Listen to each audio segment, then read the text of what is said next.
Hallelujah. Amen and amen. Brothers and sisters, we bless the Lord for his goodness, for his mercy, for his loving kindness. And we are grateful for everything he has ordained for our blessing. And we thank him because he is good, his mercies endure forever. And by his grace, we want to continue our study on understanding the human nature, second edition. And today, lesson 3, we look at the unique creature called man, created in the image of Elohim, part 1. Brothers and sisters, it's so important that we begin with something the Lord released some years ago, a message that I want to quote it, with minor edits. For the whole of this year and beyond, said the Lord, unto the coming of the Lord, there is a grand key to life, a crucified self and surrendered will. Two things, crucified self, surrendered will. And he said here, whoever will pay the price of emulating Yeshua, Jesus, allowing the old man to be crucified with him and surrender the will to Elohim completely without any reservation, is positioned for the best of divinity and manifestation of his kingdom. It is impossible to seek first the kingdom with the old man alive with his self-will. He who dies to self-will, selfishness, self-centeredness, and pursuit of self-interest will live out the kingdom life in full because he or she will be an empty vessel, fully occupied by Yeshua, Jesus, through the indwelling Holy Spirit, expressing the fullness of his glory, presence, and power. Then the quote that followed, very, very I say unto you, except a corner will fall into the ground and die, it abideth alone, but if it die, it bears much fruit. John 12:24. And then he concludes, let it be said again, the grand key to our outstanding success is a crucified life, a crucified self and surrendered will. It was so for Yeshua, Jesus, so shall it be for his saints. To such people, Elohim God can commit all his goodness and power. End of quote. That was a few years ago. The Lord released that. And it's true today as it was then. And we pray, Father, by your Spirit, grant us understanding through this course to bring us to that place where you want us to be, so that you can use us optimally. In Yeshua's name, amen. Men and brethren, the critical question, part of the synopsis, a few questions were asked. How can one identify and crucify the self-nature and surrender the will to Elohim? How can that be done? How can this be achieved in a practical biblical context? To answer this question properly, we need to allow Holy Spirit to teach us more about the human nature and how each element of our being can advertently or inadvertently affect through spirituality. Let us therefore understand the human nature in greater detail through the truth that is in the Holy Word. And it's so important that part of the things that make religion very attractive is that it offers a false trail, a red herring. And many times Christians are born again. Before you know it, they take that red herring into a dead end of religion, of making laws and rules for man to attain that is not possible. And they make some of them are fairly ridiculous. I told you how, some of the holiness movements, you know what? A brother cannot shake the hand of a sister. It's deemed potentially sinful, if not sinful, not to talk of, for any reason, if your sister you've known for maybe 20 years is not seen, and a hug, it's no-go area. Why? The rules of man have redefined what holiness is. It becomes external actions. And brothers and sisters, the Lord wants us to understand the human nature before we can understand how the Lord has ordained through his word that the human nature can attain to the fullness of spirituality that affects spirit, soul, and body. Now let's look at spirit, soul, and body in the lesson 1, we began by looking at how the Lord created human beings. How did he create Adam? We are told that the Lord God, Genesis 2:7, formed man of the dust of the ground. The great Elohim, literally you can say, came down to the earth rim, scooped earth, formed, looked at it, it was good. Then he breathed into his nostrils the breath of life, and man became a living soul. There we see the three natures. The body that is from the earth realm, the spirit that is from the Spirit of God, from the heavenly realm, and the soul that automatically was activated when the Spirit touched the body. Men and brethren, and we told you that 1 Thessalonians 5:23 and Hebrews 4:12 show us clearly that yes, indeed, man is a triune being, spirit, soul, and body. And we now go to the question that was posed in the synopsis. What is the spirit? What is the soul? What is the body? 2, where are their sources of being? 3, what are their basic natures and how do they work in ordinary life? 4, how do these inherent natures conduce to or work against through spirituality? How do they aid us to be truly spiritual? How do they work against spirituality? And then 5, what happens to them at the point of death? What happens to the spirit? What happens to the soul? What happens to the body? What we have received so far, brothers and sisters, is designed to set the pace for what we shall be sharing in detail regarding this unique creation of Elohim called man. You know, there was a former president of a major country in Africa. He wrote a book when he came out of prison. After, he was overthrown, something happened. They threw him into prison. When he came out, he wrote a book. You know the title of the book? This Animal Called Man. That's an interesting topic. Now, men and brethren, we shall be seeing the fact that man is not just another creature. Man is not just a mass of muscles, body tissues, bones, flesh, and blood. Man is truly a higher being created specifically by Elohim God after his own image and likeness. And we'll see that this unique feature of man occasioned him to be made a three-dimensional being. The spirit of man, which came from above, has the capacity to connect with Elohim God in heaven. For regeneration, by the Holy Spirit, receive Holy Spirit as a seal of redemption, be filled with Holy Spirit in baptismal measure because it is from heaven. The spirit man has the innate tendency to be sensitive to spiritual realities and therefore walk in the light of eternity. Wired into the heart of man, wired into the spirit man of man, the things of eternity. Men and brethren, at the same time, mankind has the innate capacity to relate effectively with his environment through the body and soul, which respond to what he sees, what he feels, what he hears, what he perceives or touches. And let us consider the mystery of the ages that of all the planets in the vast creation of God, I don't even know the number of all the planets that are out there in the cosmos, only one piece of real estate, the earth. The earth is not the largest. Only one piece of real estate, the earth, has the complete mix of physical, chemical, and biological elements which can sustain human life. It was on this basis that Elohim gave man the dominion mandate to be his representative on planet Earth with the following specific assignments. When you break down Genesis 1:28-29, what are they?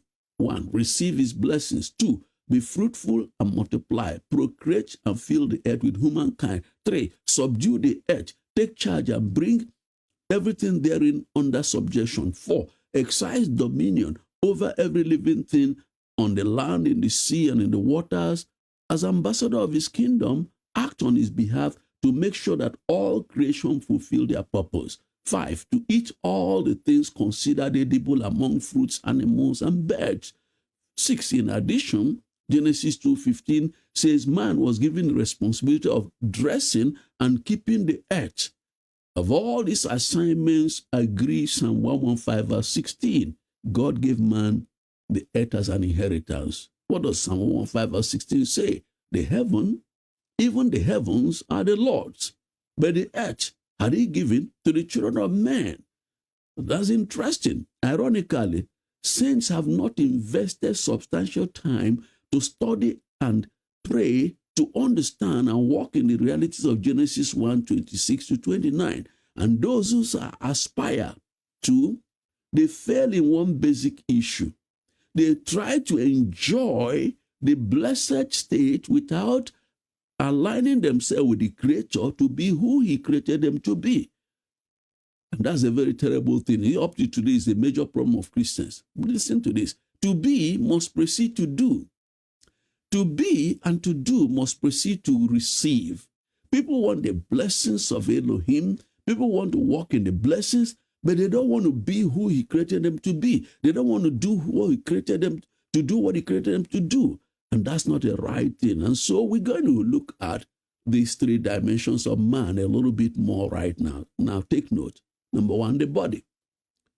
This is the part of the human nature which is made from earthly and therefore perishable materials. That's what Genesis 2:7 tells us, from earthly materials. Now, what are the compositions? It comprises all the bones, all the tissues, all the muscles, cells, water, blood, skin, everything. The entirety of physical properties which sustain the ability to live on earth.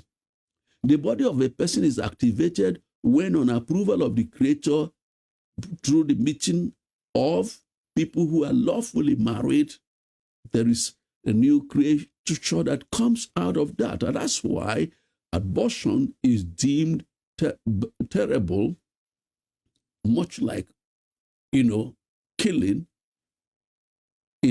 in some instances, and things like immoral conduct, adultery, fornication are deemed as great sins against the body. Why? Because the Lord has a very specific reason why He allows people to be in relationship of marriage and union. Now, the body needs a certain quantum of nutrients and regular dose of water to stay healthy. Of all nutrients needed by the human body, we're told that the most crucial is water. Why? Because most of the body mass of humans is essentially made up of water. Men and brethren, that's why when people die, so to say, just give a few weeks, a few months, what remains is just bones. Why? The decomposition is because of the fact that the elements of the majority of the human body is basically water-based. The human body also needs to be regularly exercised to stay healthy. Even something as elementary as walking a specific distance each day can positively impact the health of the body.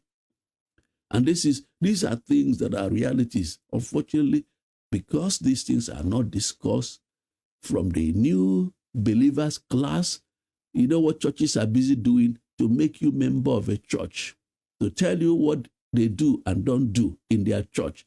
The result is that these are not high things. These are not highfalutin things. These are basic things every believer should know, so that believers will know how to be whole, spirit, soul, and body. Men and brethren, no matter how robust, healthy, and well-kept the body is, the day Elohim God allows the spirit and soul to be withdrawn from the body, it ceases to exist. Decay sets in.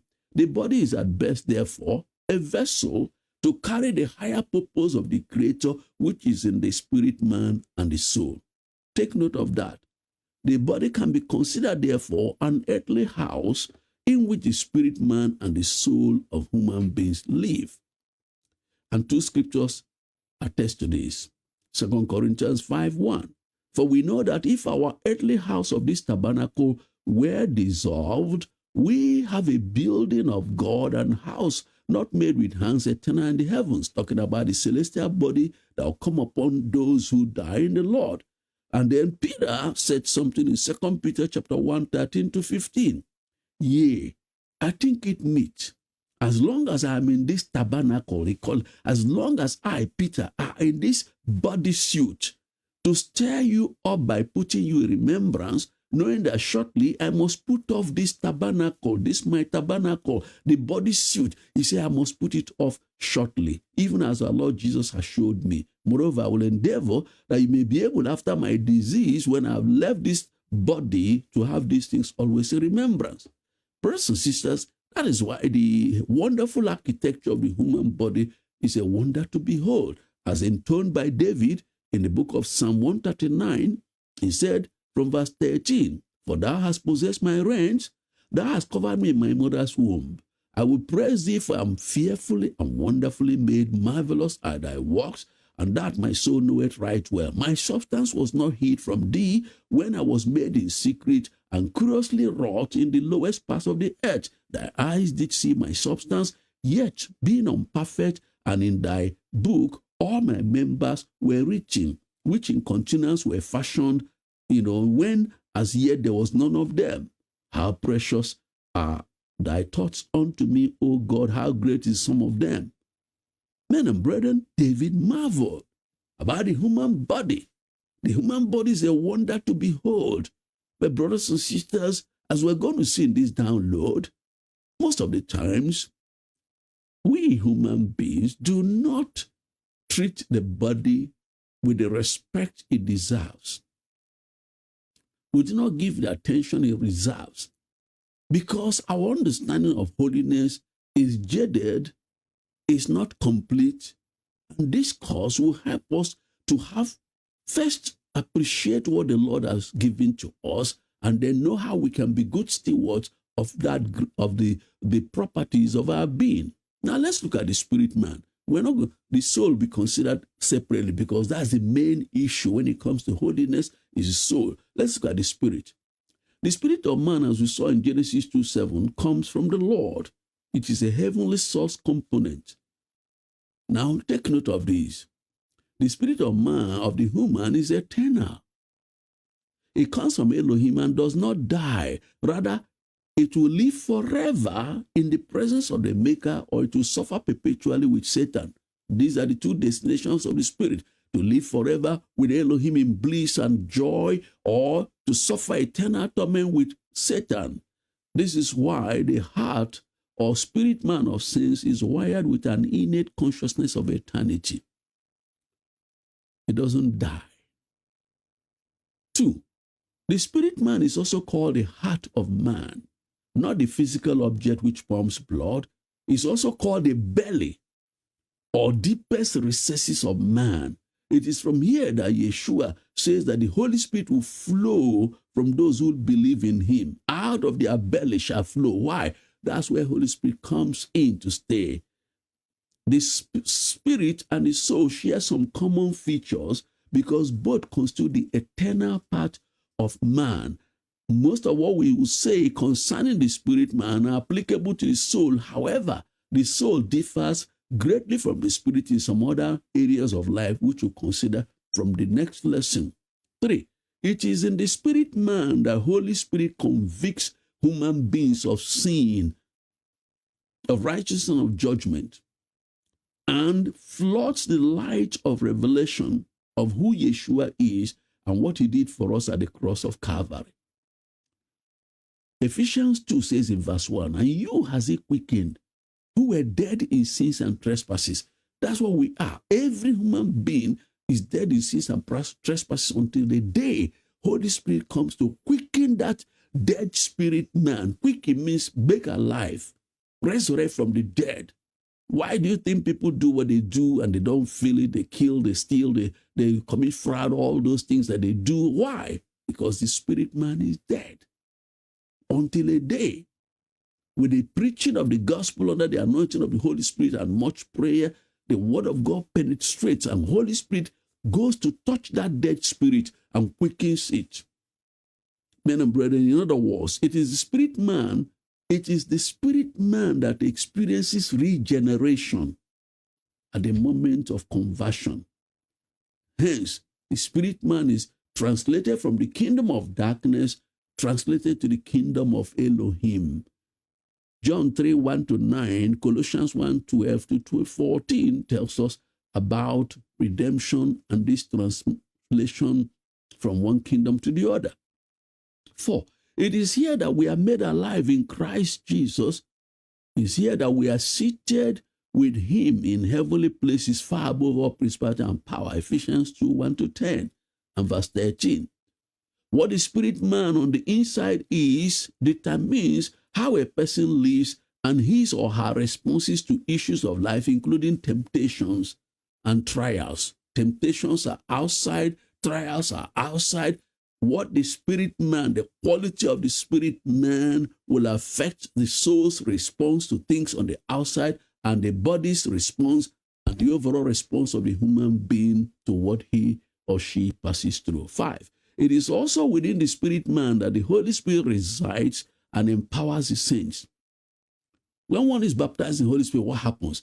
The spirit of Elohim comes to fill up the spirit of man, which is a measure of Holy Spirit. It now comes to dwell in it. And from there, empower the saints to live above nature, the supernatural life, so to say. 6, it is in this realm of being that the gifts and callings of Holy Spirit are deposited. The gifts and callings of Elohim are deposited in the spirit man, not in the body, not in the soul, the realm of emotion and feeling. No, there's not in the body. Men and brethren, that is why you cannot limit anybody from serving the Lord because he's a woman, because of that race, because of that age or ethnicity or denominational affiliation. We are told in Galatians 3:26-29, you are all children of Elohim by faith in Yeshua HaMashiach, for as many of you as have been baptized into Yeshua have put on Yeshua. There's neither Jew nor Greek. There's neither bond nor free. There's neither male nor female. For you are one in Christ Jesus. And if you be Christ, then you are Abraham's seed and heirs according to the promise. This is the New Testament. The New Testament says the spirit man is where Holy Spirit comes to live. And that's where Holy Spirit put the spiritual gifts and callings, which are the basis of ministry. So all these people who are splitting their head, can a woman be a minister? Can a woman pastor be an apostle? All those things, these are religious arguments. And based on misunderstanding of what Paul was telling the Corinthians regarding women who were disrupting public meetings with their, brash behavior and all that. And Paul wanted to rebuke them. And that rebuke is still valid to today. And the need for those Christian women who were coming to the gospel, they had not that privilege in the Mosaic era. They didn't have the privilege of coming near. Some of them are not coming near. And it was kind of intoxicating for some. Men and brethren, listen to this. Holy Spirit of Elohim, the God of heaven, therefore does not consider the walls of men before he calls any vessel it pleases him, or vest in them gifts and calling. He can take a hardcore anti-tongues Baptist and fill him or her with Holy Spirit. He does that regularly. The same Elohim can take a single lady who was once the toast of the party circuit in the town and make her the outstanding evangelist of her age, with clear evidence that his hand is on her. That's what happened to both Mary Magdalene and the woman at the well of Samaria. Brothers and sisters, if we understand these realities concerning the human nature, our attitude to the Lord will definitely change. And we're not going to be careless about what he has given to us. 2.7, it is in the spirit man that the spirit of faith dwells, where the spirit sees, believes, and possesses anything from Elohim, as opposed to emotional yearning for anything of the soul. Through faith, it enables you that if you can see it, you can possess it. You know what? It's as good as a done deal. That's why faith is substance of things hoped for. This is a substance. This is a substance. I touch it, I know it, feel it. The same way in faith, I can see this thing, I know for sure that the Lord has given it to me. You may not see it, and you may wonder, why is he talking so confidently? It's because I've seen it in the spirit. It's the substance of things hoped for, the evidence of what is not yet seen. So, If you look at Hebrews chapter 11, verse 1 to 3, 6, verse 8 to 19, you see that, and Romans chapter 4, verse 17 to 22. So 8, if the spirit of all saints are nourished in sound doctrine, one of the key food of the spirit man is sound doctrine, we will come to the true unity of the faith and grow up into Yeshua in all things. Ephesians 4, 1 to 6.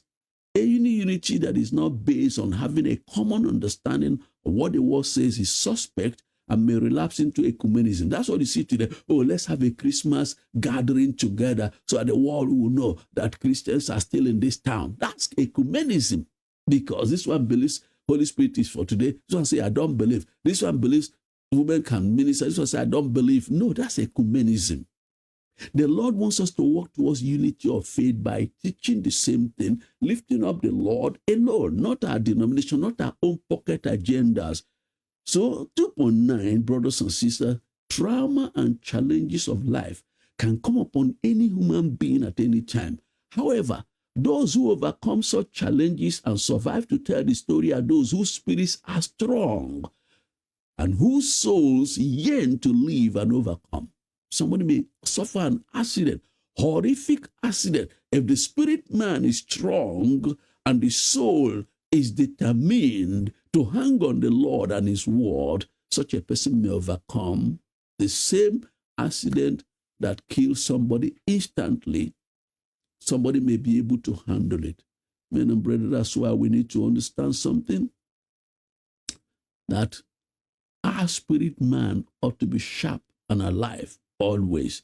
So what is the food and strength for the spirit? Let's say that before we close today. 1, the main food for the spirit man is the word of God. The spirit man should be nurtured through regular intake of the word on a daily and regular basis. This nurtures faith inside the spirit man, which will come in handy in the time of need. I told in Romans 10:17, so then faith cometh by hearing, hearing by the word of Elohim. 2, the spirit man is also nurtured at the place of praying in the spirit. In prayer, the spirit man actually communes with the Holy Spirit within, which helps it to frame the actual prayer according to the perfect will of the Father, because the Father and the Spirit are one. So that's why Romans 8:26-27 says, likewise also, the Spirit also helpeth our infirmities, for we know not what we should pray for as we ought. But the Spirit itself maketh intercession for us with groanings that cannot be uttered. Groanings that cannot be uttered because the communion is taking place in the spirit man. Our spirit and Holy Spirit are interaction. Verse 27, and he that searcheth the hearts knoweth what is the mind of the Spirit. God the Father and the Son know what is the mind of the Spirit that is in communion with us inside our spirit man, because he maketh intercession for the saints according to the will of the Father. Perfect will.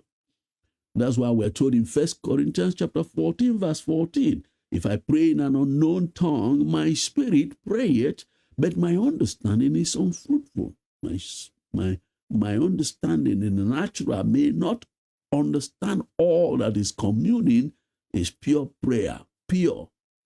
No filter of the soul, no filter of the body. And that's why Jude 1:20, we are told, be ye beloved, building up yourselves in your most holy faith, praying in the Holy Ghost. Very important. Very, very important that there is edification that comes upon a believer when you pray in the Spirit. 3, the spirit man is also nourished by encouragement, words of encouragement, words of exhortation, seasoned with salt, have great positive impact on the spirit man because such release grace to the hearers. We are told in Colossians 4:6, let your speech be always with grace, seasoned with salt, that ye may know how you ought to answer every man. And that's why Ephesians 4:15 says, by speaking the truth in love, may grow up into him in all things, which is the head, even Christ. So, positive, truthful words, scripture, when it's shared with proper understanding and balance and under the unction of Holy Spirit, it builds up the spirit man of people. That's why we need to intentionally, in our communion with other believers, make sure our speech is seasoned with salt. Number 4, the spirit man responds to challenges because such stretches it to rise in the dimension of faith, prayer, and spiritual warfare. This is more so when a saint matures in the realm of the spirit to trust Elohim completely and enter into his rest in faith. That's what happened to Paul the apostle in Romans chapter 8, verse 28. And we know that all things work together for good to them that love God, to them who are called according to his purpose, for whom he did foreknow, he also did predestinate to be conformed to the image of his Son, that he might be firstborn among many brethren. Moreover, whom he did predestinate, them he also called. Whom he called, them he also justified. Whom he justified, them he also glorified. What shall we say to these things? If God be for us, who can be against us? He that spared not his own Son, but delivered him up for us all, how shall he not with him freely give us all things? You see, the spirit man of man, the way God created it, if it's healthy and strong inside, it can handle adversity on the outside. So those things that will crush other people will actually make a spiritual man better, not bitter, stronger, not weaker, from outside. So I will be like Yeshua, who learned obedience by the things he suffered. And men and brethren, that's why it's so important for us to understand the concept in Hebrews chapter 4, verse 1 to 11, to enter into our rest. Our spirit man needs to come into a place where it's latched on Holy Spirit, giving it right away to lead, to direct in all things. So the true meaning of death, therefore, is when the spirit man leaves a human being with his soul. The body is lifeless because the spirit is the life of the body. Brothers and sisters, we're going to continue tomorrow. Don't rush it. Let's take it bit by bit so that we can understand that if we will teach these things to even young people, we will prepare them for true spirituality. Because these are not something for people advanced class. This is something every believer should know foundationally. So we don't abuse, for instance, our body, all these abusive substances, all these addictive substances people have. If they know that they are sinning against their own body by those addictions they've allowed to hold them, you know what? They'll cry to Elohim for deliverance. That smoke, that cigar, you are using to destroy the body, to give it cancer tomorrow. Destroy the body to destroy the lung. And maybe the Lord ordained a certain span of life. And one terminates it before time because of what one allows. Brothers and sisters, this will be profoundly liberating. We're not going to take chances. If we know the great grace in our spirit man and build it up early, we can handle any adversity on the outside. And say like Paul, for I'm persuaded, neither death nor life, nor things present nor things to come, nor principalities nor powers, nor any other thing can separate us from the love of God in Christ Jesus. Well, by way of assignment today, number 1, please describe the human body and explain its features. What are some of the things the body needs to be healthy? 2, please explain what the spirit man is, where it came from, where it comes from, and some features, and itemize some of the food of the spirit and what makes it operate at optimum capacity. Then 3, what new thing did you learn? This is a very experiential course. Don't stuff your head with knowledge. It's something that will require us. We may have to make certain adjustments in our lifestyle, spiritual lifestyle, physical lifestyle, emotional, what we allow, what we don't allow. If we understand this course, there's going to be liberation coming from truth. in the Holy Scriptures. For you shall know the truth, and the truth shall set you free. We're going to pray right now and trust the Lord. And please share the video, encourage other people to share it, because by His grace, these truths should not be for only this class. Let's pray.